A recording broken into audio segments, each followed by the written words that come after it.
যখন উমর ইবনে খাত্তাব রাদিয়াল্লাহু তাআলা, তোমরা যারা জোরে জিকিরের দলিল পাও না, উমর ইবনে খাত্তাব রাদিয়াল্লাহু তাআলা যখন দারুল আরকামে ইসলাম গ্রহণ করেছেন, তখন মুসলমানরা যে তাকবীর দিয়েছিল সেই তাকবীরের ধ্বনি হেরে চলে গেছে।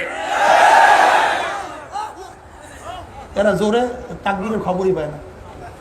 দারুল আরকামে ওমর ইবনে খাত্তাব রাদিয়াল্লাহু তাআলা যখন কলেমা পড়ছে, তখন মুসলমানরা কি দিছিল? আল্লাহু আকবার। কি বলছিল? আল্লাহ। এমন জোরে মারছে তাকবীর, হেরেমে চলে আসছে। কোথায় চলে আসছে? হেরেমে চলে আসছে। এই হলো মুসলমানের শব্দ। কথা ঠিক না? নারায়ে তাকবীর। শোনেন শোনেন, ব্যাপারটা কি? শয়তান,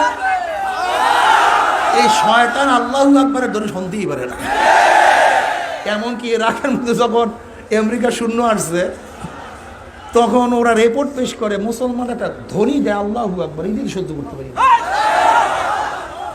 এই দিন সহ্য করতে পারি না। এই আল্লাহু আকবারের রব্বিকা ফাকাব্বির, তোমার রবের বরকত বয়ান করো। এখন রবের বরকত বলেন না,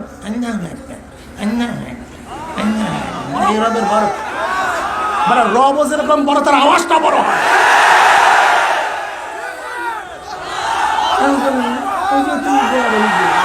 এরকম বলে আওয়াজ হয়। শোনো শোনো শোনো শোনো শোনো শোনো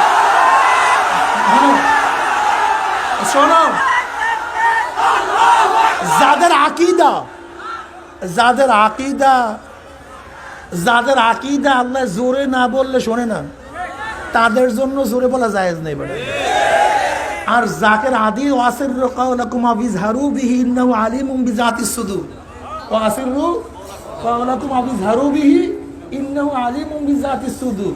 যাদের আকীদা এইটা, যাদের আকীদা হলো আল্লাহ পাক রব্বুল আলামিন এত সামনে, 7 তবক জমিনের নিচে, যদি ছোট্ট একটা পিঁপড়া হাঁটে, তার আওয়াজ আমার মাওলা শুনে। অন্তরের মধ্যে যেই গুমান করে, তা আমার মাওলা জানে। এরা মাওলাকে শোনার জন্য জোরে কলে না বেটা, মাওলায় বাদিন না, মাওলা তো শোনে সামে। তা জোরে বলি কেন? আমার নফস বদির, আমার অন্তর বদির হয়ে গেছে, আমার কলবের কান বয়রা হয়ে গেছে। এর জন্য এমন জোরে মারি যেন ভিতরে ঢুকিয়া যায়।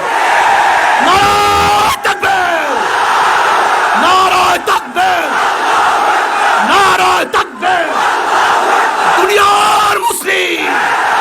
দুনিয়ার মুসলিম এক হও, এক হও।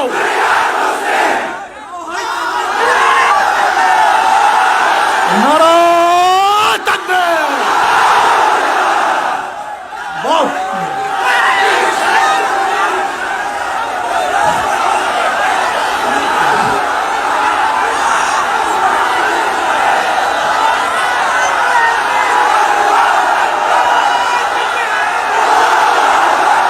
তোমার নেতা, আমার নেতা, বিশ্বনবী মুস্তাফা